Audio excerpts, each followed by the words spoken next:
제가 오늘 이 자리에 서게 된 배후의 배경 중에는 저에게 절대적인 영향을 주신 호남이 낳은 세계적인 인물 김중곤 목사님이 계셔서 제가 이 자리에 서게 된 것입니다. 저는 사람으로 태어나서 이 사람을 안 만났으면 나는 오늘날의 정강 목사는 없다 하는 세 사람이 있었습니다. 세 사람. 그 첫 번째가 바로 김중곤 목사님이었습니다. 내가 그분을 안 만났으면 이런 애국운동 이렇게 할 힘도 없고 철학도 없고 또 그 어떤 내용도 없었습니다. 두 번째는 이제 구미 출신 박세직 장로님이었습니다. 이 두 분이 아니었으면요 오늘날의 대한민국은 없는 것입니다. 사실은 왜 김중곤 목사님이 중요하냐? 여기는 절대적인 내용이 있습니다. 세상 사람들은 잘 몰라요. 호남도 잘 몰라요.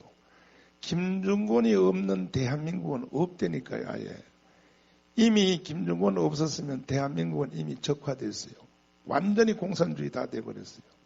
김중곤 때문에 대한민국이 존재한다는 것을 내가 잠시 후에 또 짧게 말씀을 드리고, 또 한 분이 박세직입니다. 박세직. 구미 출신. 그 박세직 장로님 아시죠? 네, 역시 독실한 기독교인이죠. 그 다음에는 그 두 분은 하늘나라 가셨고 아쉽게 좀 더 사셔도 될 뻔했는데 하여튼 뭐 하나님이 데리고 갔습니다. 또 한 분은 아직 살아계신 역시 호남 출신의 위대한 지도자 김승규입니다. 김승규. 여러분 김승규를 잘 봐야 됩니다. 김승규가 어떠한 사람인지 여러분 잘 보시길 바랍니다. 저는 김승규 장로님을 아까 말씀드린 김중곤 목사님의 소개로 제가 만나게 되었습니다. 그분은 김승규 장로님은 저 남쪽에 광양 출신입니다. 광양. 전라도 광양 출신인데 3대 장로님 아들로 태어났죠. 잘 아시죠, 그요? 그 조부가 할아버지가 선교사들이 광주에 와서 서양 학문을 가르친다고 하니까 그 김승규 장로님 할아버지가 한학에 이 한문 배운 여기에 취미가 있어서 광주에 새로운 학문이 떠올랐다. 그래서 배우러 왔다가 예수를 알게 된 거예요. 예수를 할아버지가. 그래서 광양에서 광주까지 주일날 예배를 드리러 걸어서 다녔대요. 듣는 말에 의하면 아주 독실한 기독교인이 됐는데, 그리고 그것도 김승규 장로님 아버지는 얼마나 대단한지 그 아버지 영향으로 옛날에 연세대학이죠. 연희전문대학, 연희전문을 나왔습니다. 김승규 장로님 아버지가.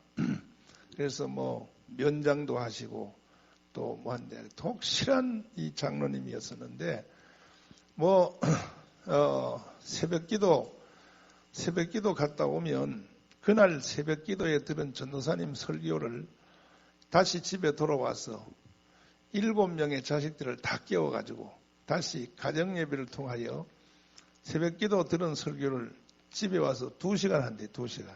아버지가 무릎을 딱 꿇쳐놓고. 그러니까 뭐 자녀들이 또 새벽기도 갔다 와서 들은 설교를 가정예배에 와서 그대로 하시는데 가정예배도 정식으로 한대요. 그 애들이 만 7명이니까 다 성가대 세워가지고 그것도 사부로 노래를 찬송가를 그렇게 아버지가 예수님을 좋아했다 그럽니다. 그런데 이제 김승규 장로님에게 왜 우파 사상이 들어갔는가? 왜 이 우파 사상이 딱 어릴 때 자리를 잡았느냐? 여순 반란 사건 때 그때에 김승규 장로님 아버지가 장로님이라고 해서 지역 발갱이들이 죽창을 들고 총을 가지고 김승규 장로님 아버지를 잡으려고 들어오게 됐대요. 그래서 저기 집으로 들어오는 저 앞에 모습을 보고 아버지가 뒷문을 열고 도망을 가서 뒷집에 숨어 있었는데 그게 딱 들어오더니 하는 말이 지금 너 아버지 어디 갔나? 그래서 아버지 없어요. 그러니까 아버지 어디 숨었냐고 말하라고 해서 초등학교 5학년 때래요. 김승희 장로님이. 큰 빨갱이들이 막 족치고 그런 찰나에 아버지 뒷집에 숨어있던 아버지가 눈치를 채고 다시 그 집에서 도망을 와서 저 산으로 도망을 가지고 신발도 안 신고 맨발로 도망을 가서 고개를 넘어서 경상도 김해인가 거기까지 도망을 갔대요. 아버지가. 그래서 아슬아슬하게 살았는데 그 후에 이제 아버지가 저 산으로 도망가는 모습을 빨갱이들이 나중에 발견하고 추격을 하는데 총을 쏘면서 추격을 하는데 아슬아슬하게 살았대요. 그 다음 날 이제 누나하고 김승희 장로님이 걸어서 아버지 찾으러 간다고 해서 경상도 김해까지 갔더니 아버지가 집에 누워가지고 발에 박힌 가시, 그 가시를 동네 사람들이 이제 뽑고 있더라는 겁니다. 어릴 때 그 한 사건이 김승희 장로님에게는 돌이킬 수 없는 이 우파 세상이 들어간 거예요. 빨갱이는 안 된다, 이건. 이 빨갱이는 이건 절대 이거는 안 되는 놈들이다. 이래가지고 기독교 가정에서 이제 자라나게 됐는데 아버지가 하도 신앙이 좋아서 다른 애들은 다 여기 광주일고 광주에 무슨 서중 이런데 좋은데 학교 보내는데 아버지가 너는 무조건 하나님 학교를 가야 된다고 예수님 학교를 가야 된다 그래서 순천에 있는 매산 선교사들이 세운 학교 거기를 이제 중고등학교를 집어넣은 거예요. 고등학교를 됐는데 대학 갈 때가 됐는데 자기 친구들은 다 광주일고 가고 말이야 좋은 학교 가서 서울대 법대도 가고 하는데 김성규 장로님은 이 아버지를 잘못 만나가지고 예수한테 미쳐가지고 말이야 아버지가 그래서 하나님 앞에 기도를 했대요. 하나님 나는 아버지 때문에 좋은 학교도 못 가고 지방에서는 그래도 좋은 학교죠. 매산 학교가. 난 여기 와서 남들이 다 가는 서울대학도 못 가고 나는 하고 이제 기도를 했는데 기도하는데 이게 꿈속에 말이죠. 서울대학교 시험지가 나타났다는 거예요. 꿈속에. 여러분 이 간증 들으셨어요? 안 들었어요? 그래가지고 혹시나 하고 답을 다 맞춰서 갔더니 세상에 시험을 보러 갔더니 그대로 났더라는 거예요. 하나님이 보상해 준 거지.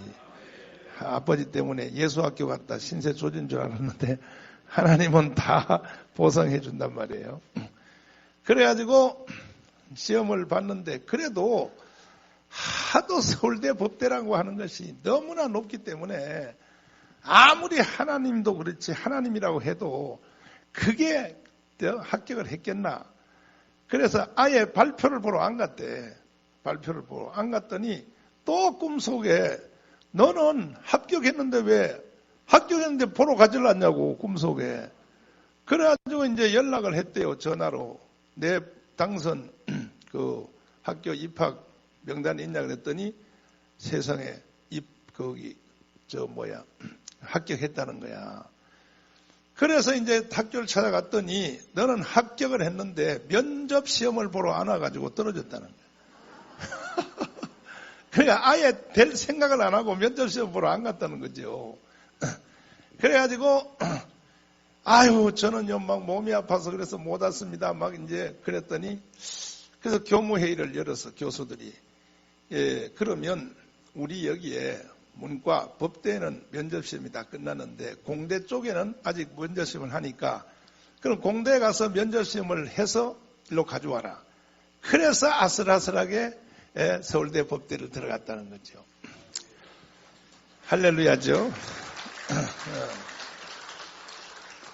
들어가가지고 이제 누구를 만났냐. 목사 딸인 황산성을 만났어요. 황산성 알죠? 세문안교회 사모님. 그 보통 센 여자 아닙니다. 그 여자가. 서울대 법대에서 만났는데, 황산성은 목사 딸이고, 김승규는 장로 아들이고 해서 법대 안에서 이제 전도단을 구성해가지고, 예, 그래서 기도 학생회를 조직해서 막 전도하고 이제 하다가 서울대 법대를 졸업하고 또 하나님의 은혜로 사법고시 시험을 봐야 되는데 사법고시 이번에 떨어지면 나이가 차서 군대를 가야 되는 거예요. 그게 마지막인데 또 이제 기도의 위력을 믿는단 말이에요. 또 하나님께 기도했더니 이번에는 환상이 나타난 게 아니고 그 시험이 날 그 핵심 부분에 대해서 이게 입력이 되는데 초자연적인 현상이라는 거예요. 그래서 사법고시를 합격해서 검사가 됐는데 문제는 이게 경상도 정권 18년 아시죠? 몰라요? 경상도 정권 18년이라고 하는 것은요. 전라도 출신들은 존재도 없는 거예요. 검사가 합격돼도 근무지를 목포에서 3년, 자기 고향 순천에 가서 5년, 절대로 서울중앙지검에 안 부르는 거예요. 전라도 출신은. 그래가지고 이제 열받아가지고 기도했대. 하나님, 내가 전라도 태어난 죄밖에 더 있습니까? 하나님. 응? 나를 서울중앙지검으로 한번 보내주소. 하고 이제 문을 딱 잠궈놓고 이제 김성기 장로님 기도빨 세거든요. 목사들은 저리 가라요. 문을 딱 잠궈놓고 이제 하나님하고 승부하는데 하나님이 말씀하시기를 내가 너를 서울중앙지검에 보내주리라. 하나님의 응답이 떨어졌어. 하나님의 응답이 떨어졌어요. 할렐루야. 그런데 중앙지검으로 안 떨어지고 겨우 간 게 어디냐? 인천으로 떨어져. 인천으로. 가까이는 갔죠. 이제 수도권에 가까이. 그 수도권에 가까이 간 것만 해도 전라도 출신은 대단한 거였었대. 그 당시는. 왜 안 시키니까 무조건 전라도는. 그래가지고 인천 이제 지검에 가 있는데 도저히 희망이 없더라는 거야. 이 전라도 출신이라는 제목 하나 때문에 도저히 희망이 없어서 검사 사표 내고 신학교를 가려고. 이제 신학교. 그분은 교단이 통합측이에요. 그래서 인천 제1교회 검사 현직 검사하면서도 교회 직분 카터 대통령처럼 고등부 교사 이거는 아주 그냥 영원한 직책이에요. 그분이. 그래서 하고 있는데 목사님 아무래도 나는 이 분야에 희망이 없습니다. 전라도 출신이라서 뭐 진급도 안 되고 그래서 난 여기서 그만두고 장로의 신학대학 가서 나 목회 한번 하겠습니다. 지금 황교안 장로님하고 비슷하단 말이야. 그랬더니 목사님이 막 뭐라 그러면서 목사는 쇠 빌었어 목사 차고 넘쳐. 검사 안에서 거기서 선교를 해야지 무슨 신학교를 가서 목사하냐고 말이야. 막 뭐라 그래가지고 그래서 이제 다시 또 방에 들어가서 문제만 있으면 이분은 방에 들어가니까 방에 들어가서 문을 잠궈놓고 하나님 목사님이 신학교도 못 가게 하고 또 이 자리에 있으니 희망은 없으니 하나님이 살아계시면 이 분야에서 나를 쓰시려면 중앙지검으로 좀 보내주세요. 기도를 했더니 성령의 음성이 들렸는데 시편 126편 도울 힘이 없는 사람을 의지하지 말라. 여호와 하나님을 도움을 삼는 자는 복이 있도다. 이 말씀이 그분은 말씀으로 응답을 받더라고요. 말씀으로 딱 그래서 막 방 안에서 혼자 춤을 추고 막 기뻐 뛰며 주를 보겠네. 막 응답 받았다 이거지.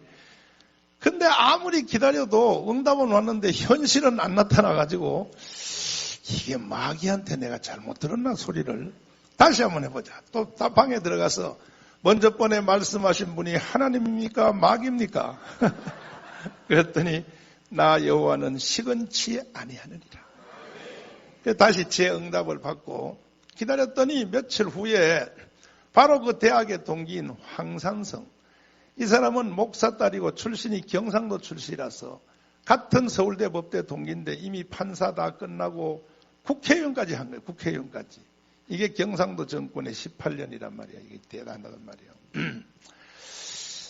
그래가지고 이제 황상성이가 국회의원이 돼서 인천에 볼일을 보러 왔다가 김성주한테 전화가 와서 하나님 역사가 이루어지는 거야. 이제 응답이. 야 성주야 너 너는 대학 졸업한 지 지금 몇 년 됐는데 아직도 검사에 밑바닥에서 빌빌하고 난리냐. 어? 점심 먹자. 점심 먹었는데. 그 장로님 막 그래. 넌 좋겠다. 경상도에서 태어나서 말이야. 예? 국회의원까지 다 하고. 그리고 그냥 농담하고 밥 한 끼 먹었는데 황상성이가 서울로 돌아온 뒤에 국회의원이란 말이에요. 국정감사를 법무부에 갔다가 법무부의 인사처에 들러서 소리를 치기를, 그 여자 세잖아요. 법무부가 다 썩었어. 지금 현재 법무부가 똑같은 거예요. 추메이처럼 말이야. 그래서 안 썩었습니다. 안 썩기는 뭘 안 썩어. 내 친구 김승규가 대학 졸업한 지 지금 몇 년 됐는데 서울중앙지검도 한번 못 와봤는 게 이게 인사를 공정하게 하는 거야 이거. 막 소리를 쳤더니 그 다음날 서울지방지검으로 딱 그 다음날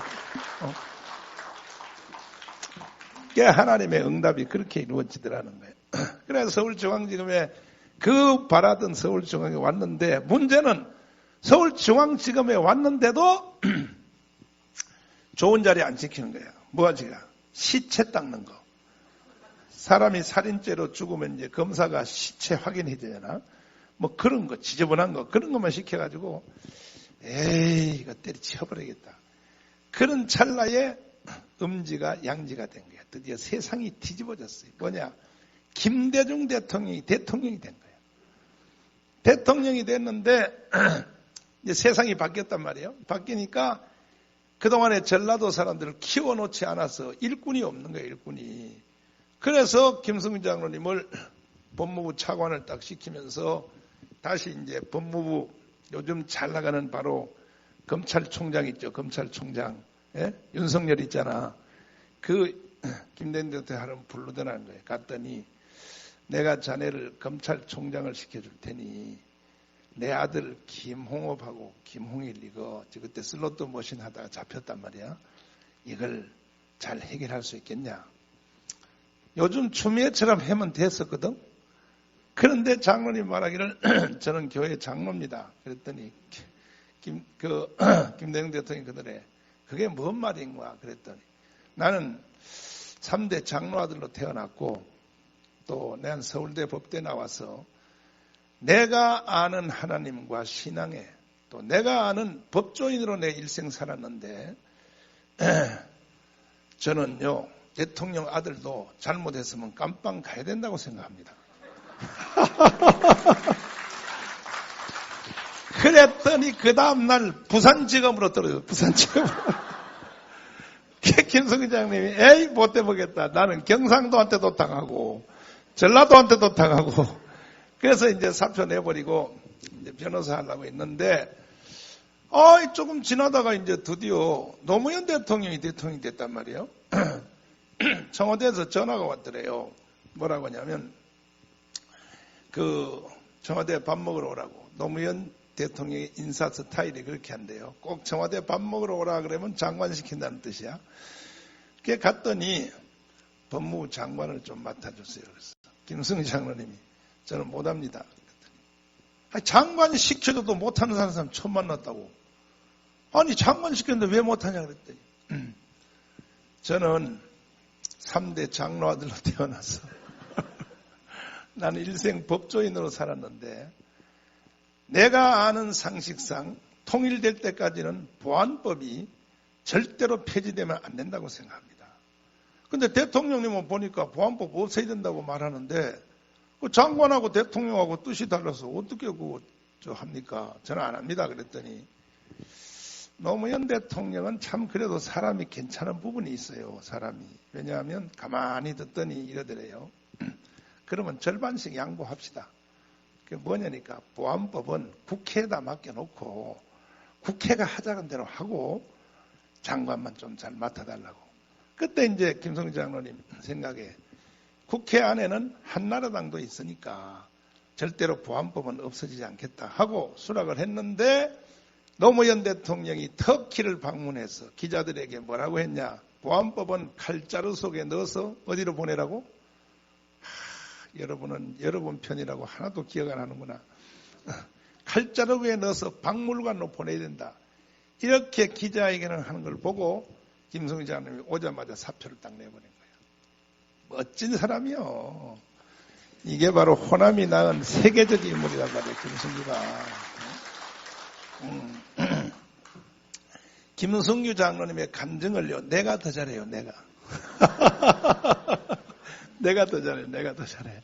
김승규 장로님 보고 이 간증하라 그랬더니요, 버벅거리더라고. 왜냐하면 자기 자랑이니까 자기 말을 잘 못하는 거야. 여러분, 오늘 오신 여러분을 은혜 받으신 거예요. 내가 이렇게 풀어서 잘 설명하잖아요. 그래가지고 사표를 이제 딱 냈더니 영원히 이제 노무현하고 원수지를 생각하고 그 자기 뭐 인생 전체를 다 정리하고 던지는 거니까. 만약에요, 노무현 대통령이 악한 마음을 딱 품었으면요, 바로 뒷조사 시키죠. 김승규 죽이려고. 어디 건방지게 대통령한테 대들어 이렇게 나오겠죠. 그 노무현이가 괜찮은 점이 있단 말이에요. 근데 한 3달 있는데 다시 또 뭐라고 하냐면은 청와대 좀 밥 먹으러 오라서 갔더니 국정원장을 좀 해달라고 그러더래요. 아니, 번쩍번에 안 봤습니까? 난 대통령하고 뜻이 달라서 못합니다. 그랬더니 사람이 없어. 사람이. 특별히 전라도에 사람이 없어. 날 좀 도와주세요. 국정원장 좀 해주세요. 그때 생각에 딱 뭔 생각이 드느냐. 하나님이 국정원에 가서도 무슨 하나님이 저한테 할 일이 있는가 보다 해서 수락을 하고 국정원에 가서 첫 업무 보고를 딱 봤는데, 여러분 들어보세요. 난 김승규 장로님하고 첫 만남에서 이 풀 스토리를 다 들었어요. 여의도의 레싱턴 호텔에서. 김중원 목사님이 오라 그래서 나갔더니 소개를 이렇게 해요. 나 그때 김승규 처음 만났어요. 정강훈 목사입니다. 이렇게 해요. 김중원 어르신이. 이 목사님은 일반적 목사가 아닙니다. 김중원은 그때 나를 알아본 거야. 그때. 여러분 지금 날 모르죠? 누군지. 김중원은요, 18년 전에 이미 나를 알아본 거야. 앞으로 대한민국의 운명이 정강훈 목사한테 달렸습니다. 이야, 대단한 거요. 대단한 거야. 나는 그때요, 새파랗고요. 지금은 내가 나이가 95살이지만은, 그때는요, 나도 팔팔 끓는 오빠야, 오빠. 그런데 그런 그 어린애 같은 나를 놓고 김중원이가 말하는 게 대한민국의 운명이 정강훈 목사한테 달렸다는 거야. 영적 통찰력이 대단한 거란 말이에요. 그래서 장로님은 정강훈 목사를 도우세요. 이렇게 하고 또 저한테는 뭐라 하냐면 김승규 장로인데 뭐 서울대 법대 나오고 뭐 법무장관하고 뭐 국정원장하고 하면서 딱 소개를 하는 거예요. 소개하면서 목사님은 김승규 장로를 오른팔에 붙잡고 이 나라를 살려내라는 거예요. 김중곤의 명령이에요, 명령. 그리고 집에 갔어요. 소개만 해놓고 집에 갔어. 그리고 김승규 장로님하고 둘이서 첫 만남에서 얼마나 심각한 얘기를 했느냐. 새벽 1시 반까지 했어요. 새벽 1시 반까지. 얘기를 했는데 그 얘기가 바로 이 내용이에요. 국정원에 갔더니 간첩 잡는 부서를 싹 없앴더라는 거야. 간첩 잡는 부서를. 국정원장으로 가보니까. 물어봤대. 그 간첩은 누가 잡나? 그랬더니 국정원의 제1 업무가 간첩 잡는 거거든, 사실. 그랬더니 간첩 잡는 그 기능은 경찰로 이관했다. 경찰서로 넘겼다. 그래서 없어졌다. 경찰한테 연락해봤대. 간첩 잡냐 그랬더니 국정원의 거는 경찰로 넘기고 경찰서에서는 내년에 은퇴할 나이 많은 경찰관들을 그 부서에다 넣어가지고 아무 일도 못하도록. 왜? 1년 동안 괜히 뭔 일하다 사고 치면 퇴직금 못하니까. 그냥 1년 놀다가 나가는 그 사람들을 거기다 집어넣어서 실제로 우리나라에 간첩 잡는 것이 10년 동안, 김대중 정권 5년, 노무현 5년, 10년 동안 간첩 잡는 기능이 싹 마비가 됐더라는 거예요. 그래서 새벽기도 가서 김성규 장로님 교회를 할렐루야 교회 다녀요. 분당에 있는 김상복 목사님 그 교회를 다니는데 새벽기도 가서 이제 하나님께 울면서 기도했다. 하나님, 나를 임명해 준 노무현과의 의리를 생각해야 되는지, 아니면 국가와 민족이 먼저인지 기도했더니 응답이 오기를 임명해 준 인간적 의리보다가 나라와 민족이 먼저니라.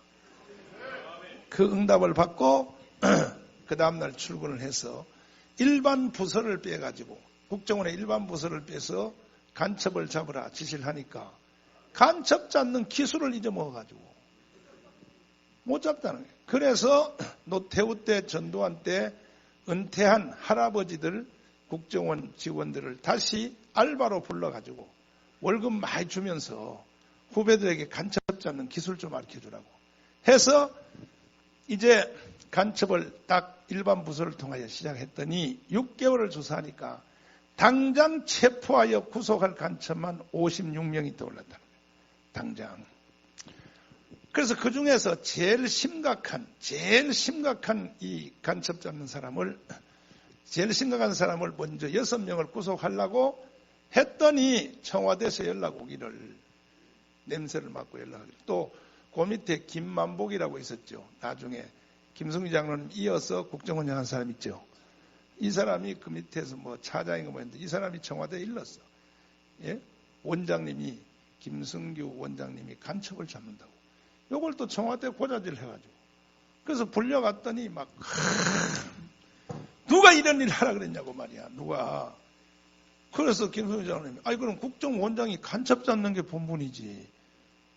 당장 옷 벗으라고 이제 당장 그래서. 그렇지 않아도 그만두려고 했습니다.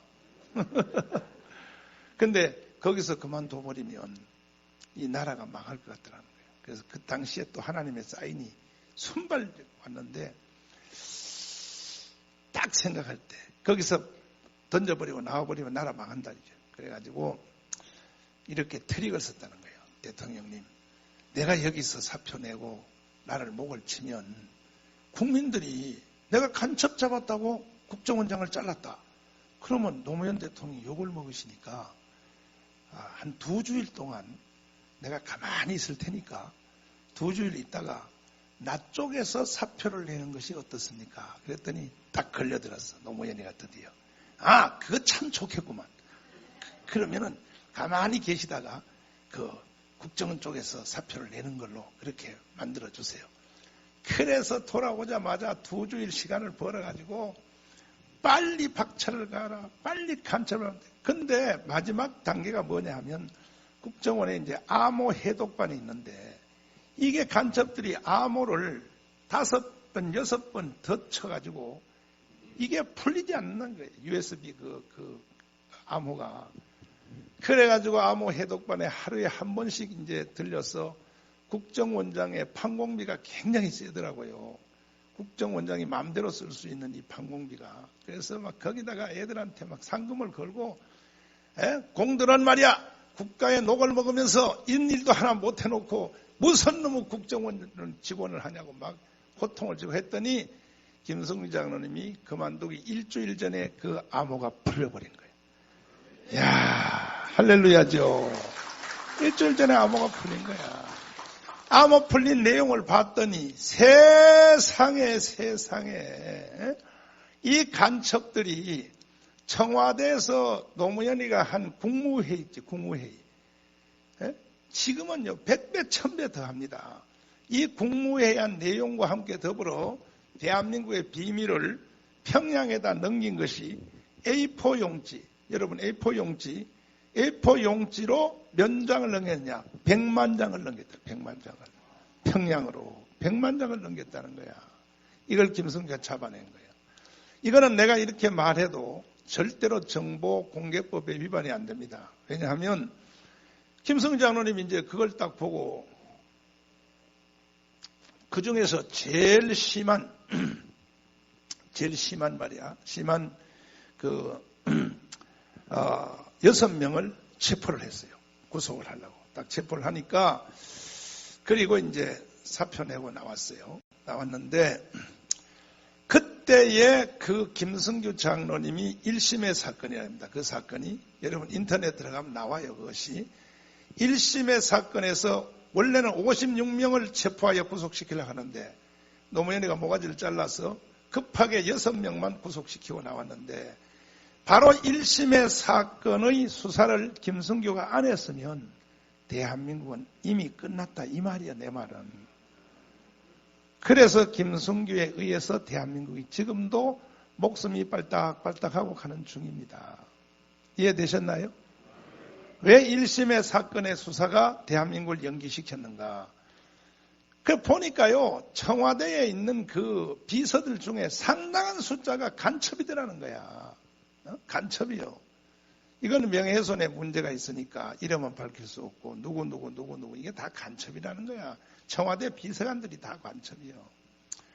그래서 몽땅 다 쫓겨났어요. 김승규 때문에. 그러다가 이번에 문재인이가 대통령 돼가지고 그 부대가 다시 다 들어갔어요. 현재. 지금 현재 다 들어가 있는 거예요. 지금 현재. 기가 막힌 거죠. 기가 막힌 거죠. 이제는요, 평양하고 뭐 바로 그냥 전화기를 개통시켜놨기 때문에 이제는 뭐 USB로 100만 장 넘길 필요도 없어요. 아침 저녁으로 평양한테 보고해도 누가 알 수도 없는 거예요, 지금. 그 중에 의심스러운 사람들은 알지요. 임종석이라든지 등등. 이런 사람들이 북한에 대해서 하는 행동을 보면요. 그럼에도 불구하고 지금 대한민국은 깊은 잠에 빠져 있습니다. 깊은 잠에 빠져 있습니다. 그래서 내가 그때 김성희 장로님한테 처음 만나서 이것이 벌써 몇 년 전이야. 뭐 17년 전인가 15년 전인가. 처음 만나가지고 김성희 장로님한테 그 얘기를 듣고 하늘이 노랗더라고 내가 처음에 그거 듣는 순간에는. 하하 이거 나라 다 됐구나. 그래가지고 내 이제 비서를 통하여 야 나 집에 안 간다. 한강으로 차를 대라. 나 한강에서 죽으려고. 내 이런 더러운 나라에 내 안 살겠다. 그래서 막 밤새도록 차 안에서 기도하고 울며 불며 하니까 우리 비서가 목사님이 죽으면 나라가 진짜 끝납니다. 살아서 싸워야죠 목사님. 싸워야 나라가 살지요. 그래서 내가 그때 자세를 딱 바꿔서 야 나 혼자 죽는다고 대한민국 사는 게 아니니까 죽을 힘으로 내가 나라를 위해서 목숨을 걸고 내가 한번 나라를 살려내야 되겠다.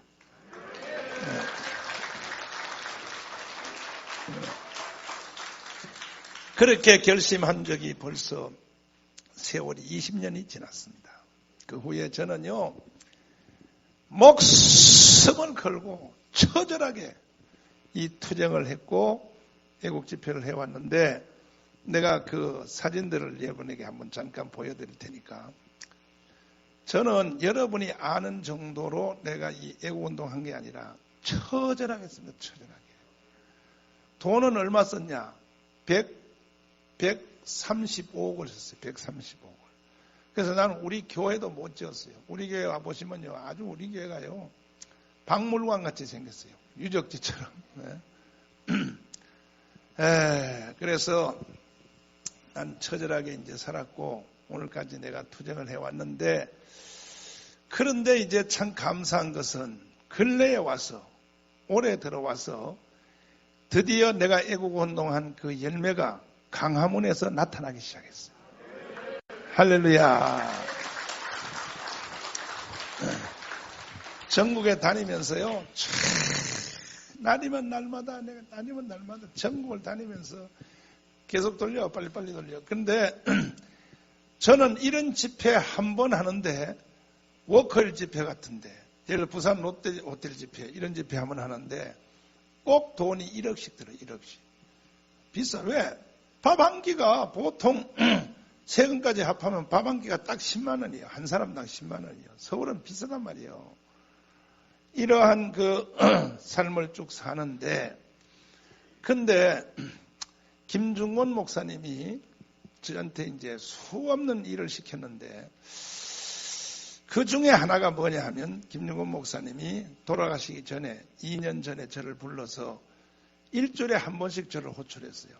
정강훈 목사 일어나셨는가? 꼭 새벽 4시에서 4시 반 사이에 전화가 와요. 나적한 목소리로 아시죠? 김중곤 목사님 그 아시죠?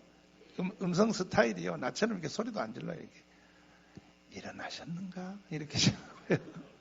그러면 나는 이제 자다가 전화 받는 걸 또 감추려고 일부러 전화 받기 전에 목소리를 3번 쓰려 한참 얘기해가지고 예 일어났습니다. 그러면 뭐 하시는 거? 기도해야죠. 기도는 뭘 기도해야 자다가 일어났는데 그러면 이제 그래 오늘은 어디 다니시는가? 그래서 뭐 코리아나 호텔 갔고 뭐 거기 갔고 그래 돌아옵니다. 했더니 시간 내서 저한테 한번 왔다 갈 수 없으신가? 이렇게 또 물어요. 가야죠. 가면은 그때부터 이제 강의를 시작하는 거예요. 이제 섬에 김대중 대통령이 태어난 바로 그 하이도 바로 옆에 있는 지도야 지도란 섬에서 태어나서 어떻게 만주 봉천신학을 갖고 어떻게 빨갱이들한테 시달렸고 한 풀 스토리를 쫙 2년을 배웠어요. 제가 2년. 그래서 한반도에 이루어진 이념사, 한반도가 왜 이렇게 됐는가에 대해서 저는 돈으로 계산할 수 없는 강의를 듣게 된 거예요. 김중원으로부터. 할렐루야. 근데 내가 참 가슴 아픈 일은요. 나는 경상도 놈인데 난 김중원한테 배워서 환하게 하는데 전라도 내 친구 목사님들이요. 김중원을 공부를 안 하려고 그래요. 여기 광주만 해도 내가 20년, 30년 전에 붕해한 교회가 얼마입니까? 포도원 교회 백주석. 여기도 오늘 오셨는지 모르지만 내 친구 그 순교자 박영문 형님 박영문 목사님 교회. 그거 초창기에 내가 붕해했거든 옛날에. 뭘 아세요? 뭐 남택률, 뭐 여기 이종기, 뭐 다. 내가 이 광주에 붕해도 휩쓸었어요. 뭐 여기 참빛교회, 먼 교회. 근데 이분들이요. 김중곤에 대해서 안 배우려고 그래요. 참 이상해요.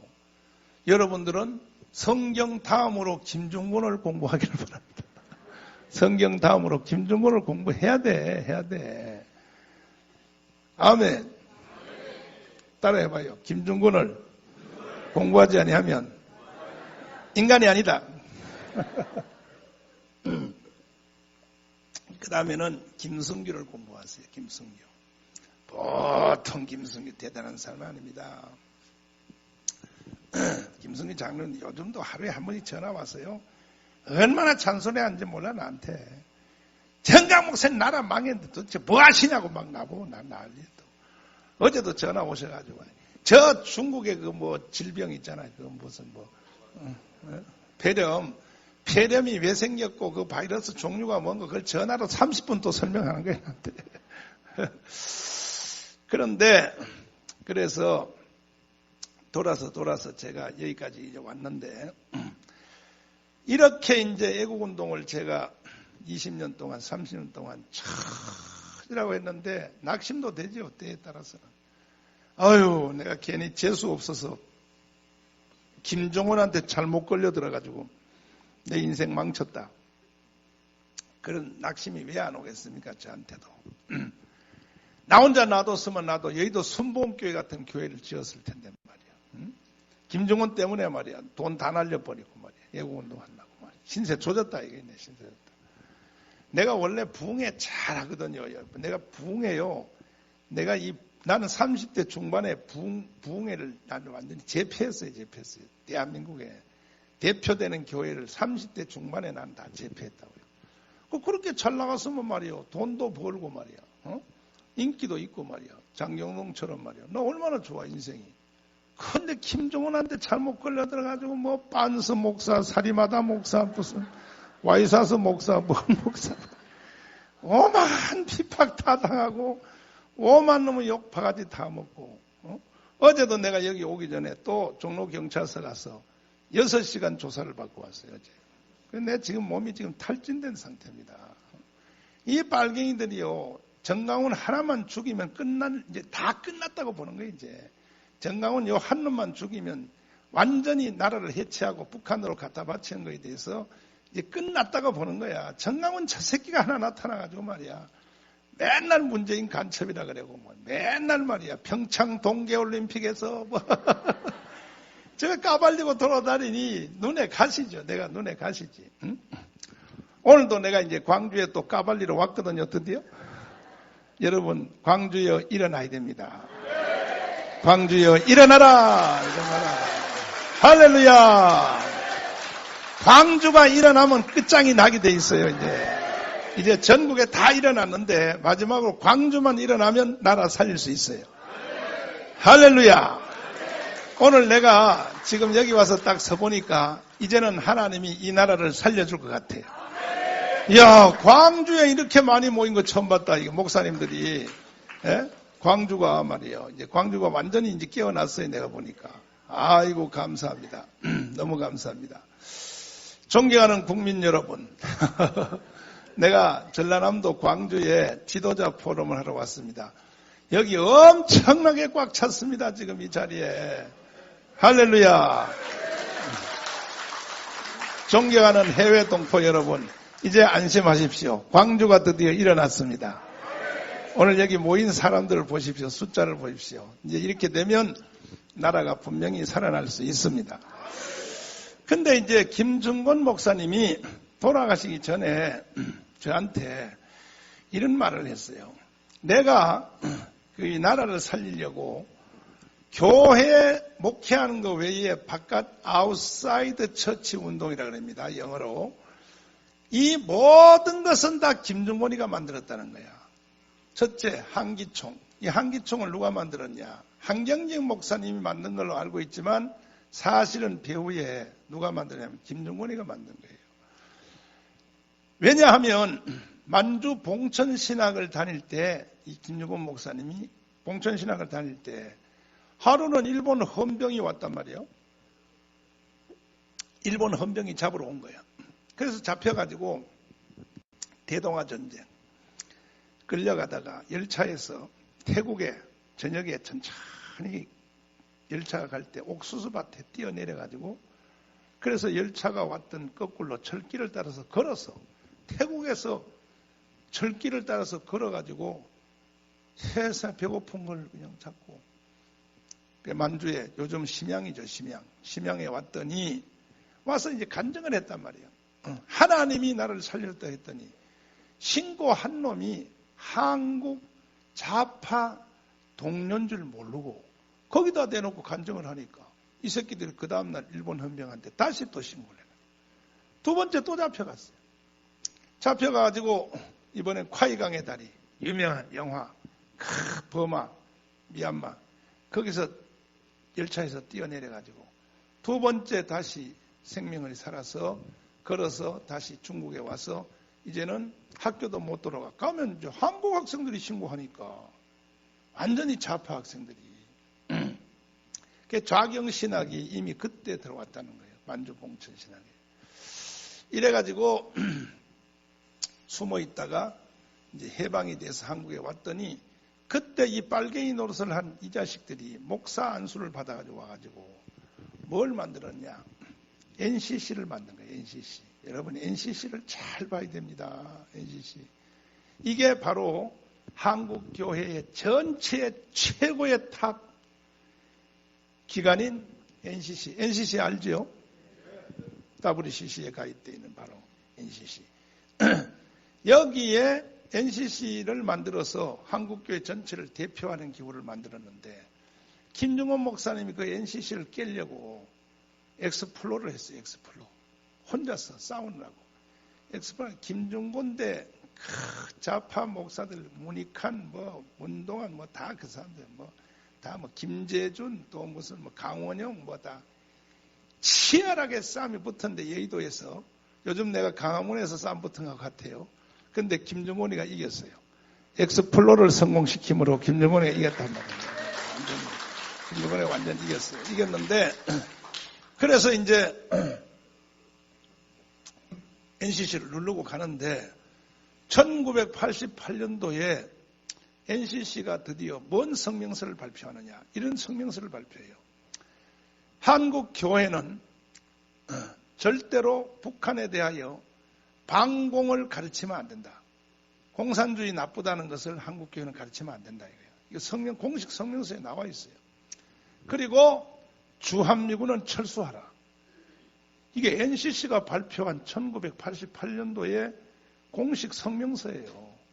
이걸 보자마자 김중곤 목사님이 열받아가지고 뭐라고? 주한미군을 철수해?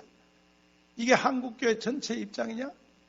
니들이 말이야, 이 자식들이 말이야 해가지고는 김중곤 목사님이 열받아가지고 황정지 목사님을 찾아가서 목사님 나라 망했습니다. 큰일 났습니다. NCC 저놈들을 이대로 뒀다가는 큰일 나니까 빨리 우리가 새로운 기구를 만들어서 해서 1년 후에 1989년도에 지금 제가 현재 있는 한기총을 만든 거예요. 한기총을 이렇게 만들어졌네요. 한기총. 그러니까 당연히 한기총 정관은 어떻게 되어 있느냐. 내가 작년에 대표회장이 돼서 정관을 쫙 공부를 해보니까 이렇게 되어 있어요. 나라와 교회를 공산주의로부터 지킨다. 이게 한기총의 정관이에요. 한기총. 할렐루야. 그래가지고 저는 그 정관에 따라서 지금도 애국운동을 하고 있는데, 그래서 김중곤이가 아니었으면요 대한민국 끝났다 이 말이에요. 내 말은. 그 중에서도 김중곤은요 CCC 운동이에요. 왜 CCC 운동이 나라를 살렸는가. 그때 김중곤이가 전체 애들이 주사파를 공부하고 다 뭐 김문수 뭐 다 마찬가지예요. 요즘 우파로 돌아왔지만. 그런데 그 중에서 아주 핵심적인 사람 하영조 온누리교회 목사님, 또 이동훈, 또 여기 거기 옥한음, 뭐 홍정길, 이런 사람들이 대학 다닐 때 CCC에 걸려들어서 완전히 데모와 좌파와 빨갱이 대장 될 사람들이 다 목사가 됐단 말이에요. 목사. 이거 누가 만들었어요? 김정곤이가 만든 거예요. 이름도 다 밝힐 수도 없어. 정강훈까지도. 내가 김정곤한테 안 걸렸으면 내가요 빨갱이 대장 됩니다. 난 기질상. 난 절대 조용히 못 살 사람이다. 그러니까 김정곤에 의하여 이 빨갱이 세력들이 태클이 걸려서 대한민국이 지금까지 존재한다는 사실을 기억하기를 바랍니다. 나머지 마찬가지요. 그 CCC만 그런 게 한기총, CCC, 성시화 운동 누가 만들었어요? 그것도 몰라요, 여러분. 아이고. 전 도시마다 있는 바로 그 성시화 운동 다 김정곤이가 만든 거예요. 또 법조인 성경 공부, 검찰 경찰, 또 국회 조찬 기도회, 에스더 기도 운동 본부, 전부라니까 전부 100%라니까요. 다 김정곤이가 만든 거예요. 할렐루야. 그런데 이제 하루는 저를 불러가지고 장경동 불러서 자기가 CCC 뭐 이제 말했던 CCC 뭐 성시화 운동 뭐 국회 조찬 다 해도 절대로 한국 교회를 동성애 이슬람 차별금지로 지켜낼 수 없으니 정당으로 맞짱뜨라. 이걸 이제 나한테 지시한 거야. 참 정말 기독자유당을 만들어 여의도에다 2명을 넣으라는 거예요. 이게 어르신의 명령이에요. 명령. 그게 이해가 되겠습니까? 지금부터 20년 전에 이해 안 되죠. 저는. 그래가지고 참 고생도 많이 했고 장경동 목사는 도망갔고 나 혼자. 그 후에 장경동 목사는 또 뒤에서는요 나를 많이 도와줬어요. 자기는 안 하면서 나한테 계속 수습거려. 더 세게 하라고, 더 세게 하라고, 더 세게 하라고. 장경동 목사 나보고 맨날 더 세게 하라고 해요. 요즘도 그래. 나보다 더 세게 하라고, 더 세게 하라고. 여의도 이영훈 목사님도 본인은 앞장 안 서면서 나보고 그래. 더 세게 하라고, 더 세게 하라고, 더 세게 하라고. 그런데 이게 기독자유당을 그날 이제 엠버서더 호텔에서 내가 김중곤 목사님한테 지시를 받았는데, 이해 안 되죠, 나도. 그 당시에 내가 바로 어르신한테 조금 내가 결례를 무릅쓰고 말씀을 따졌어요. 어르신, 지금까지 날 가르친 건 다 이해가 되는데, 이거는 정치잖아요. 이런 나쁜 짓을 시키면 되겠습니까? 그랬더니 어르신이 화가 나가지고, 김중곤 목사님은요 절대로 화 내는 사람이에요. 말도 조용히 하는데 젊은 목사들이 공부도 안 하고 이게 왜 나쁜 짓이야? 막 하도 소리쳐서 그 다음부터 말도 못하고 밥만 주워 먹고 주차장에 나왔는데 장경동한테 그래서 너 어떻게 하려니까 자기는 안 한다 그래. 어르신들이 좀 치매가 온 것 같다. 어르신들. 그래서 장경동 목사가 나는 우리 교회 가가지고 장로님들 16명을 모아놓고 회의를 했죠. 한국의 최고의 어르신인 김중곤이가 기독자유당을 만들어서 여의도에 넣으라 하는데 어떻게 하면 좋나요? 물었더니 장로님들이 내 눈을 가만히 쳐다보더니 지금 여러분들이 현재 여러분 교회에서 겪는 그것을 나는 20년 전에 겪은 거예요. 여러분들 다 지금 이제 이게 교회 안에서 심각한 문제가 일어났어요. 가만히 보더니 이래요. 우리 교회는 내가 개척했으니까 대들지는 못하는 거예요. 장로들이. 목사님 기도하시다가 응답한 대로 하세요. 말은 곧다이로 해놓고 눈은 보니까 영 아닌 거야 이것들이. 그래서 가 집에 가. 대화할 거다. 다 집에 가라고. 보내고 난 뒤에 이틀 후인가 내가 그 권사님들한테 전화했어. 장로님들 같은 이불 속에 같이 들어가는 그 고년들한테 전화를 해가지고 내가 어제 장로님들이 날 만나고 와서 집에 가서 뭐라 그래 그랬더니 우리 목사님이 돌았다 그랬더니 우리 목사님. 이게 되겠습니까 이게. 그래가지고 새벽 4시 40분까지요. 꼬박 내가 잠도 못 자고 잠도 안 와. 눈만 말똥말똥하고. 왜? 거역하려니 어르신들 말에 내가 거역자가 되고 하려니 내 인생 조지고 교회가 뭐가 다 깨지겠더라고. 거기서 내가 새벽 4시 40분에 위대한 결단을 내렸습니다.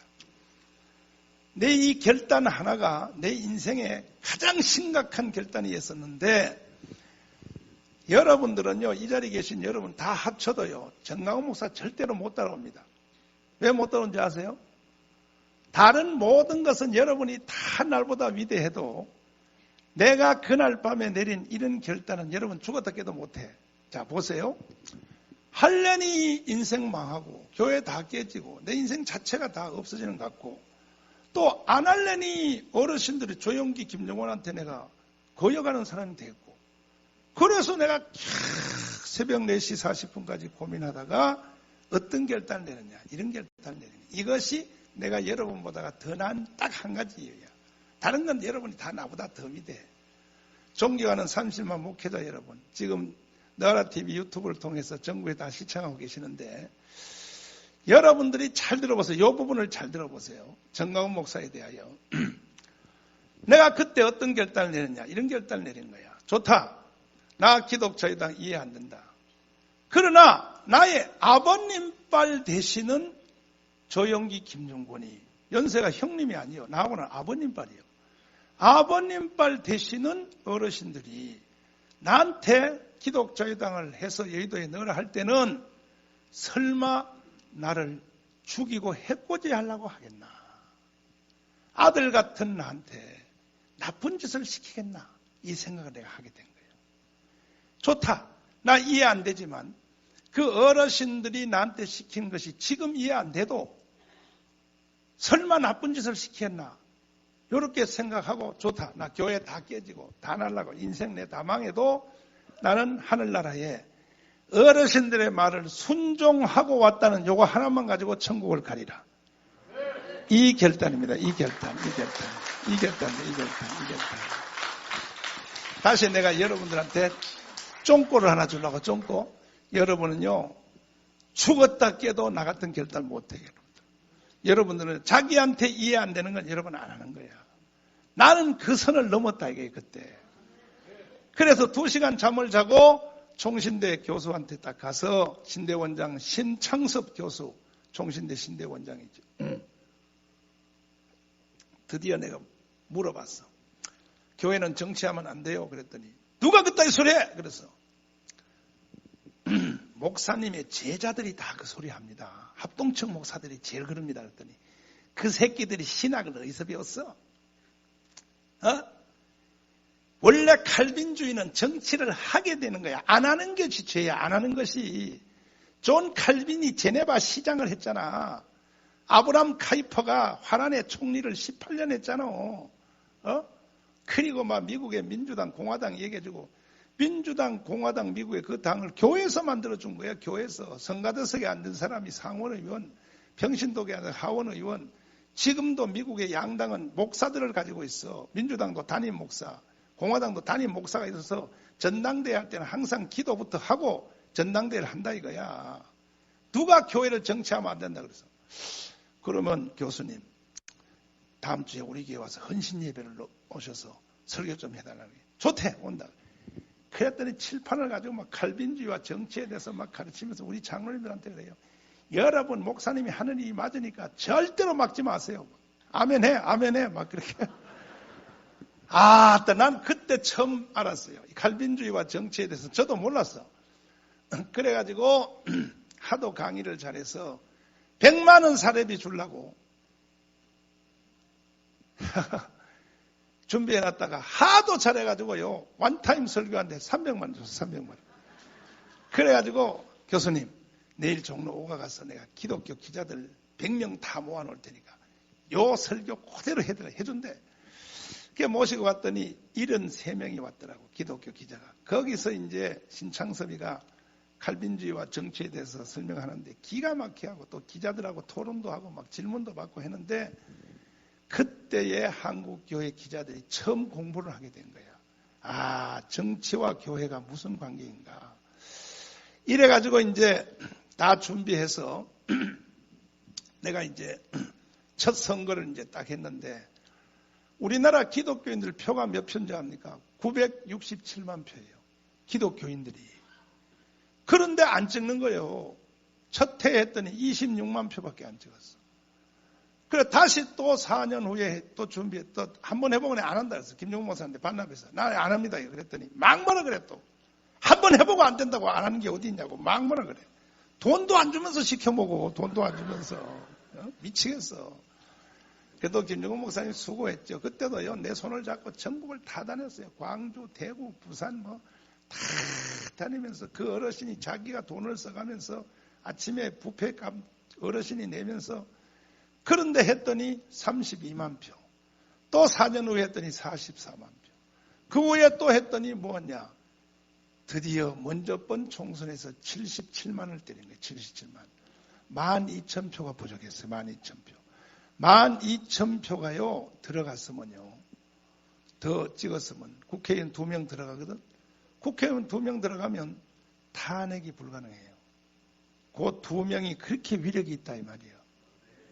그래서 또 4년이 지나서 이번 4월 15일 날 다시 총선이 돌아왔는데 지금은 기독자유당의 표가 얼마나 늘어났는가 하고 고영일 대표님한테 내가 물어봤더니 고영일 변호사님 오셨나요? 안 오셨나?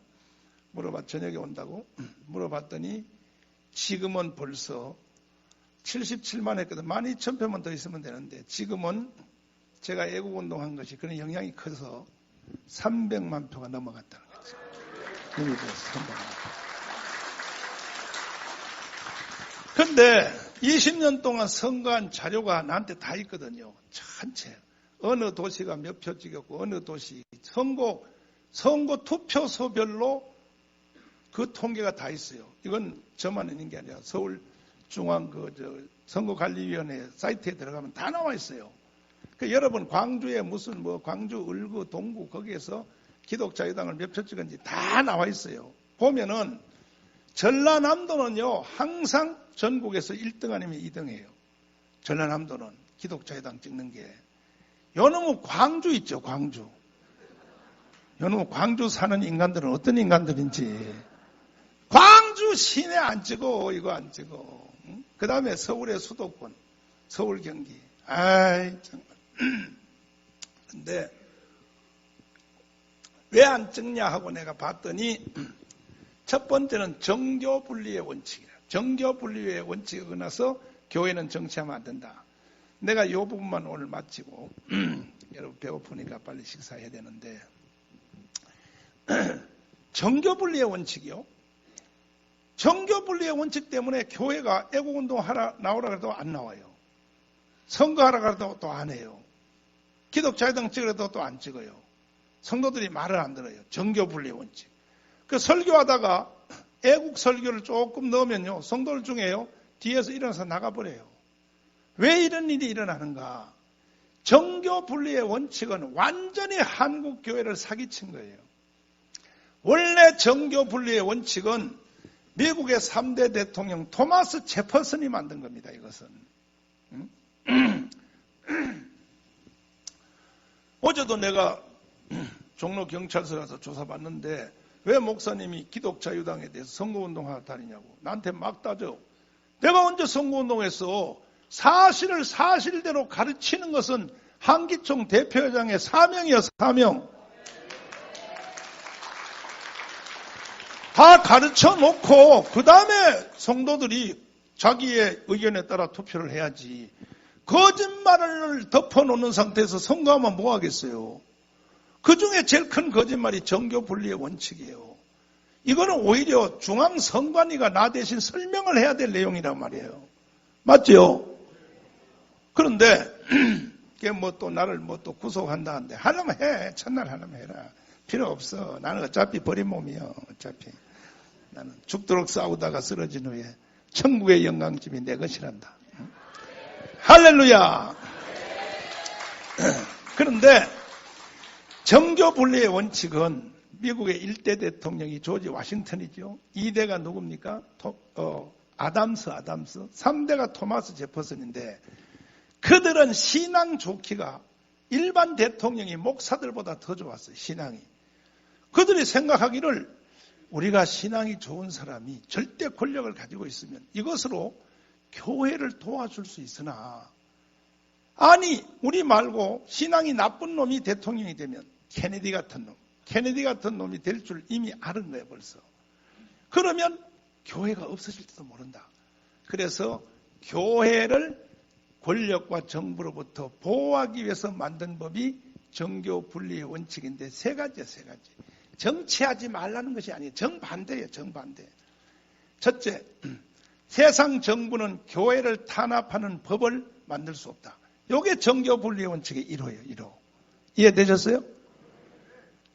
세상 정부는 교회를 탄압하는 법을 만들면 안 된다. 두 번째, 세상 정부는 교회에다가 세금을 부과할 수 없다.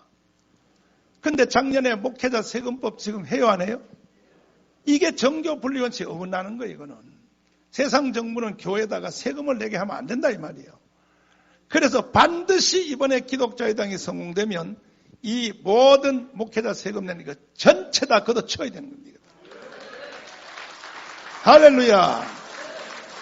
이 가운데서 박수 안 치르신 분은 이렇게 생각하는 것 같아. 나는 개척교회라서 어차피 세금 안 내. 그래서 박수 안 치는데 그 사람은 머리가 돌이요. 왜? 자기는 세금 안 내도 큰 교회가 세금 내면 큰 교회가 적은 교회를 도와주는 길이 막혀버리는 거예요. 그것도 생각 못하나? 내가 전국에 이게 세미나하고 다니면요. 개척교회 목사님들은요. 오히려 저 세금 내야 된다고 막 이래요 떠들어요. 왜? 지는 안 내니까. 그러면 큰 교회가 이제 지금은 목회자 생활비만 세금 내지만 반드시 이번 4월 15일 선거 끝나보세요. 바로 교회 전체 재정에 세금 또 압박 들어옵니다. 이미 걸려들었어 이제. 그때는 개척교회도 세금 내야 되는 거야. 한 번 내줘버리면 진치가 무너지게 돼 있어요. 이해되십니까? 그리고 나는 국가에 대해서 난 지금 다시 말하지만은 당신들이 목회자들한테 세금을 받아가는데 저도 작년에 냈는데 그러면 내면 이제 목회자들을 여러분들이 노동자로 취급을 했어요. 드디어 노동자로 세금을 받았어요. 받으면 세상에 있는 모든 중소기업 개인사업자들은 세금을 받아도 국가가 지원해요 안 해요? 수십조의 돈을 풀어서 영세업자들을 지원하잖아요. 좋다 이거야. 그럼 우리들도 세금 낼 테니 개척교회 지원법을 만들어서 개척교회한테 한 달에 500만 원씩 주란 말이야. 그러면 세금 낼게. 왜 목회자들한테는 세금만 받아가고 왜 정부가 거꾸로 왜 안 돌려주는 거야 이거. 그럼 돼 안 돼요? 그래서 그것도 또 다른 종교하고도 차별 들지. 불교는 1년에 1,800억의 돈을 줘요. 문화재 관리한다고. 그리고 오대산, 먼산, 설악산, 국립공원에 거기 들어가는 그 입장권 중에서 40%가요. 컴퓨터로 자동적으로 불교한테로 넘어가요. 돈이. 한국 교회가 그렇게 멍청한 줄 알아? 당신들 내 이제 용서 안 해 이제. 나는 한기총 대표회장이야. 반드시 나는 이것을 바로 잡아야 돼요. 반드시. 반드시 바로 잡아야 돼요. 그런데도요, 어떤 그 현교회 목사들이 멍청해가지고 말이에요. 경기도에 있는 그 무슨 소무슨 목사님 말이에요. 세금을 내야 된다고. 뭘 내기는 네 혼자만 내려면 정신 나간 소리하고 앉았어. 정교 분리 원칙 어긋나는 거 이건 토마스 제퍼슨법에. 세 번째, 세상 정부는 성직자를 임명하면 안 된다. 요거는 영국의 성공회를 보고 만든 법이야. 지금도 영국은 엘리자베스 여왕이요 목회자를 임명해요. 왜? 국가교회니까. 영국의 성공회. 이 세 가지를 하면 안 된다고 하는 것이 정교 분리의 원칙이지 교회가 정치하지 말라는 법이 아니고 반대요. 이해되시면 아멘. 이 부분에 대해서 그래도 이해가 안 되시면 인천에 있는 정동수 목사님 사랑침례교회 그분이 설교한 7주간 설교를 한번 들어보세요. 웨인 그레뎀이라고 하는 미국의 보수주의 신학 극보수야. 트리니티 대학의 석자 교수입니다. 대단한 사람이에요. 미국을 대표하는. 그분이 쓴 책이 교회와 정치란 책이 670페이지 책이 있어요. 이만큼 두꺼운 것이. 이 책을 넘겨가면서 정동수 목사님이 해설한 주일날 대예배 때 해설한 설교가 있어요. 그러니까 보수주의 신학, 극보수주의 신학의 입장에 봐도 그 중에서 몇 가지 핵심적인 사항이 있는데 뭐 교회가 정치하면 되냐 안 되냐 이건 뭐 기본이고 정치를 안 하는 것이 죄란 말이에요. 정치를 안 하는 것이. 여러분이 모든 성도들에게 진리를 가르치기를 바랍니다. 원래 하나님이 세상을 창조하시고 아담과 하와를 만들 때 창세기 1장 24, 26절에 보면 생육하고 번성하여 땅에 충만하라. 땅을 정복하고 지배하러 다스려. 이게 바로 정치명령입니다. 정치명령. 믿습니까? 하나님은 창조하시고 우주를 통치하실 때 하나님의 통치의 영역에 어긋나는 것은 하나도 없어요. 하나님은 모든 사물을 통치하신단 말이에요. 세 가지를 통하여. 하나는 국가, 가정, 교회를 통하여. 세운 3대 교회를 통하여. 그래서 교회가 정치 안 하는 것이 죄라는 사실을 알아야 됩니다. 이제는 내가 16년 동안 하도 떠들어가지고 중앙에 있는 언론들은 다 알아요. KBS까지 다 알아요. 이제 정교 분리 원칙 나한테 덤졌다가 내가 계속 설명을 하니까 무식이 이제 다 벗어났어요. 얼마 전에 트럼프가 여러분 다시 대통령 재선하려고 전당대회 하는 거 보셨죠? 전당대회 처음 목사님 기도부터 시작하고 그리고 트럼프 나와서 연설하는데 난 영어를 잘 못해서 다 못 알아들어. 중간에 단어 귀에 걸리는 것만 몇 가지 알아들어보니까 뭐 말을 못해. 트럼프가 뭔 연설하면 밑에서 반응이 다 뭐라고 반응해요? 에이멘 할렐루야. 전부 다 아멘 할렐루야 이러니까 저게 전당대회인지 부흥회하는 건지 이게 바로 교회와 정치와의 관계다 이 말이에요. 할렐루야. 반드시 승리해야 됩니다. 반드시.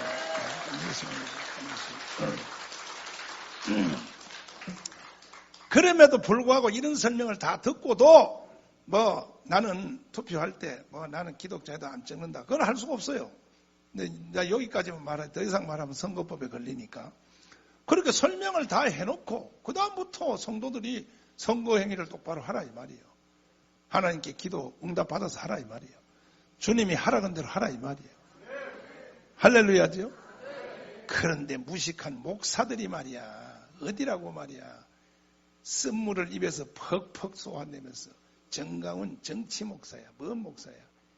어디 그런 무식한 소리를 하고 앉아서 무지성이. 그런 소리 제일 많이 하는 이 도시가 바로 어딘지 알아요? 광주요, 광주. 근데 오늘 와보니까 드디어 광주가 잠에서 깨어났어요, 이제. 이야. 사실 내가 이 광주에 와서 할 말이 너무 많은데 이게 이제 특별은총 쪽으로 김중곤과 한국교회 정치 여기에 대해서 내가 간증을 했는데 사실은 또 한 부분으로부터 이제 앙겔스와 또 왜 공산주의가 생기는가 이쪽 부분을 또 강의하려면 오늘 아침밥을 못 먹습니다. 다음에 내가 또 하고 다른 도시에 가서 할 때 유튜브를 통해서 공부를 잘 하셔서 어쨌든 나라는 살려야 될 거 아닙니까? 예? 지금 내가 저녁에 또 애국대 할 때도 자세히 설명했지만요. 반드시 이대로 가면 대한민국 없어집니다. 지금 문재인은 끝장냈습니다 이미. 문재인은 간첩이에요, 간첩. 간첩을 지원하는 사람이 아니라 당사자 자신이 간첩이 되니까요. 문재인이 간첩이라는 사실을 왜 모르냐고요. 왜 모르냐 말이요. 호남이여 일어나라. 전라도여 일어나라. 간첩을 쳐내야 됩니다. 간첩을 쳐내야 됩니다. 그리고 호남이 나올 수 있는 출구를 내가 오늘 밤에 제시를 해드릴 테니까 절대 여러분이 기죽으면 안 돼. 여러분들이 이제 대한민국을 위해서 앞으로 나올 예수한국 복음통을 위해서 나올 수 있는 문이 있어야 돼. 이 문은 김성수와 송진우를 잡고 나와야 돼요. 김대중을 잡고 나오면 안 돼. 전라도 교회가 김대중 잡고 나오면 다른 지역 사람들이 안 받아들여 버려요. 여러분을 보고 뭐라 그러냐, 빨갱이라 그래 버려요. 여러분을 보고. 그러면 안 돼. 김대중과 비교할 수 없는 호남의 지도자가 고려대학교 설립자 김성수예요. 내가 오늘 밤에 여기 대해서 설명할 테니까 여러분 자존심을 가지시고 어깨를 딱 펴고 아멘. 핵심적 말씀 하나만 드리면 이 대한민국을 건국할 때 이승만 대통령이 건국할 때에 호남의 지도자 김성수, 송진우가 이승만을 바쳐가지고 생긴 나라가 대한민국이에요. 그 대한민국을 누가 건국했냐? 전라도가 건국한 거예요. 전라도가. 아따야. 이제 좋아서 막 입이 찢어진다 이봐요. 사실을 사실대로 알면 여러분은 절대 기죽으면 안 돼. 경상도 새끼들, 내 경상도 새끼거든요. 경상도 새끼들, 야 떨지 마 이 자식들아. 대한민국은 전라도가 세운 나라야 이 자식들아. 못 떠들어. 그 당시는 빨갱이들은 다 경상도 있었어. 경상도. 박정희 형님 박상희. 이건 빨갱이 대장이거든. 총살당해 죽었죠. 그 박정희 자신도 그때 남로당이었어요. 그 체포돼가지고 군대에서 이등병으로 쫓겨났잖아요. 박정희가. 완전히 박정희가 빨갱이였습니다. 그 당시는. 그래서 이제 여러분 제가 전국을 다니며 정말 몸이 내가 무너진 상태에서 했던 말 또 하고 계속해서 이제 한국 교회는 드디어 다 일어났어요. 수도권에 있는 큰 교회 목사님도 다 일어났어요. 이제 만반의 준비가 다 됐어요. 이번 29일 3.1절 때에 통하여 전체 한국교회 1,200만이 다 뛰어나올 준비가 다 됐어요, 지금. 특별히 여의도에 있는 이용훈 목사님이요. 날 부르더니 그래. 지난주에 부르더니 자기 교회 성도들이 등록한 성도가 출석교회는 아니고 등록한 성도가 70만 명이래. 70만 명은 싹 몰고 나올 테니까. 할렐루야. 그 김문수의 글을 읽고 충격을 받은 거야. 이영훈 목사님이 이 김문수의 글을 읽고요. 충격을 받았는데 그래서 그렇고 그 다음에 이제 그 큰 교회 목사님들이 작전회의를 했어요. 지난 2주 전에 화요일 날 했는데 왜 이 일을 정강훈한테만 맡겨놔야 되냐. 안 된다 이거야. 우리 다 나가자. 그리고 어제 그저께 윤석전 목사님, 거기는 실천 목회에서 거기도 수만 명의 목회자들이 붙어 있어요. 윤석전 목사님이 공개적으로 선포했어요. 뭐라고? 29일 날 연세조항교회 15만 명, 전국의 실천 목회에 속한 모든 교회 총동원하여 강화문으로 나간다! 이렇게 돼요. 윤석전이 선포했어요. 선포했어요. 아멘. 이제 마지막으로 전라도만 일어나면 다 돼.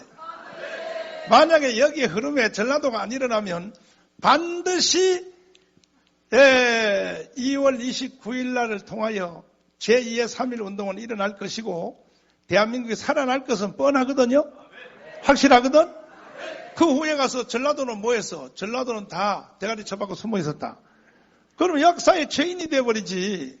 그러면 돼 안 돼요?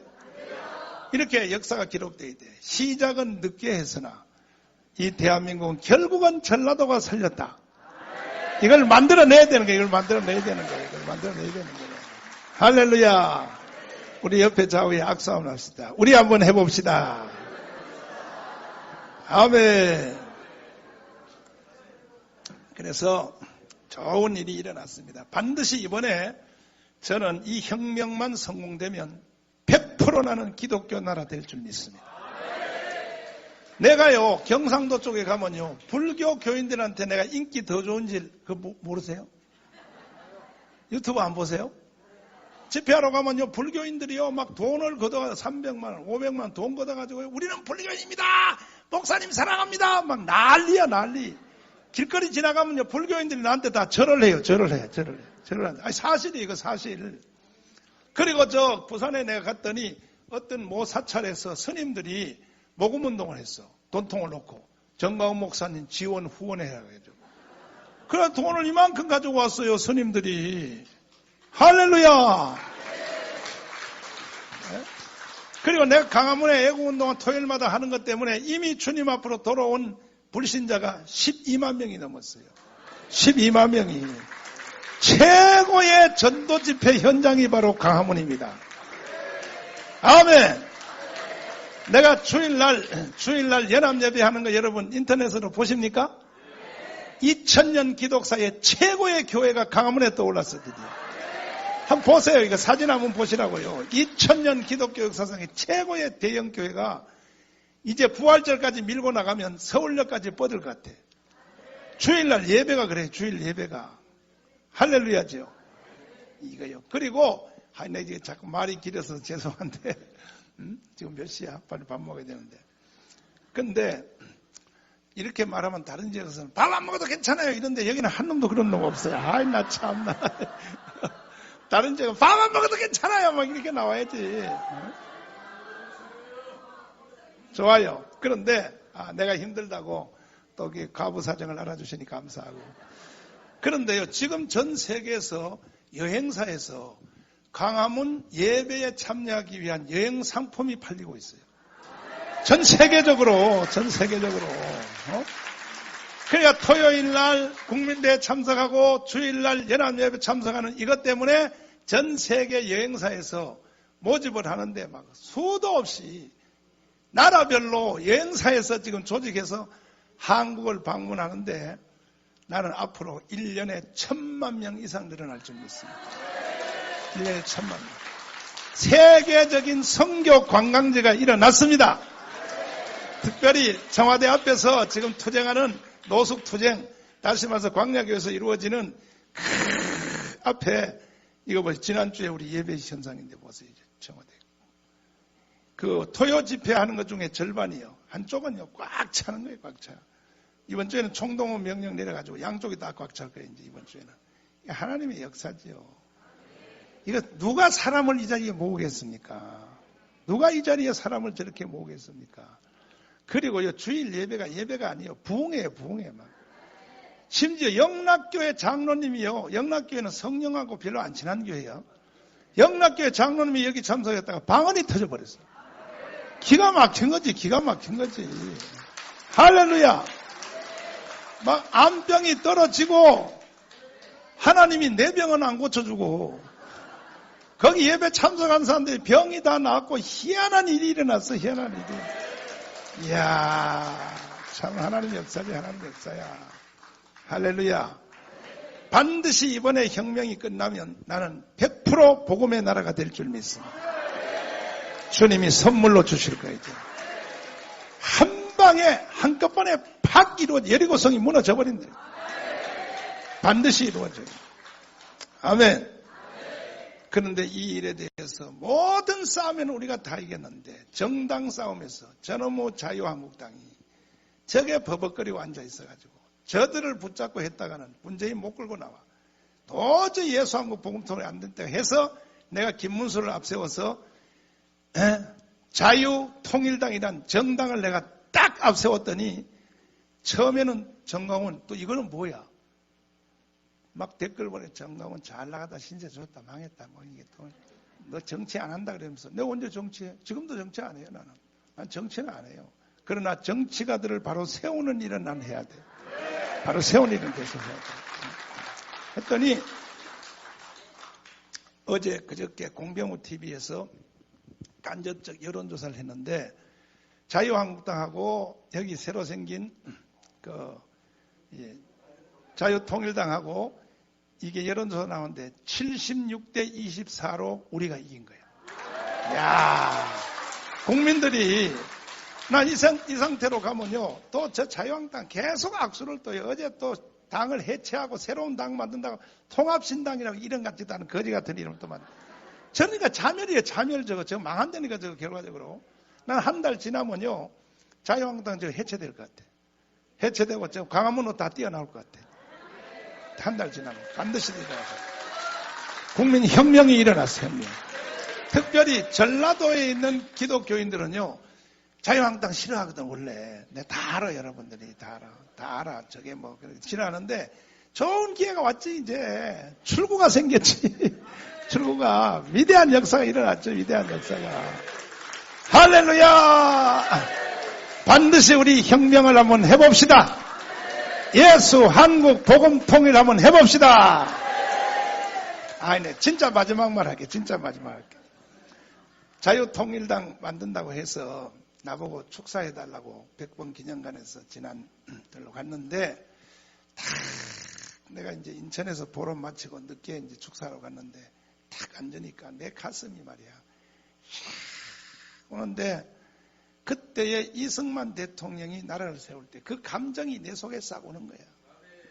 이승만 대통령이 45년 10월 16일 날 들어와서 3년 동안의 국가를 준비한 뒤에 50선거를 통하여 처음 대한민국을 탄생을 시키고 첫 국회를 할 때에 이승만 의장이 나이가 제일 많은 사람이 사회를 하러 나와서 이러잖아요. 이와 같이 좋은 날. 일제 36년 하에서 고생하던 우리 민족을 하나님이 해방시켜 주시고 드디어 3년 동안 준비해서 국가를 탄생시키는 이 일이 어떻게 사람의 힘으로만 되었겠습니까? 이것은 전능하신 하나님의 은혜인 줄 믿습니다. 여기에 종교를 달리하는 사람이 있을지라도 우리 창조주 하나님께 감사기도부터 하고 대한민국을 시작합시다.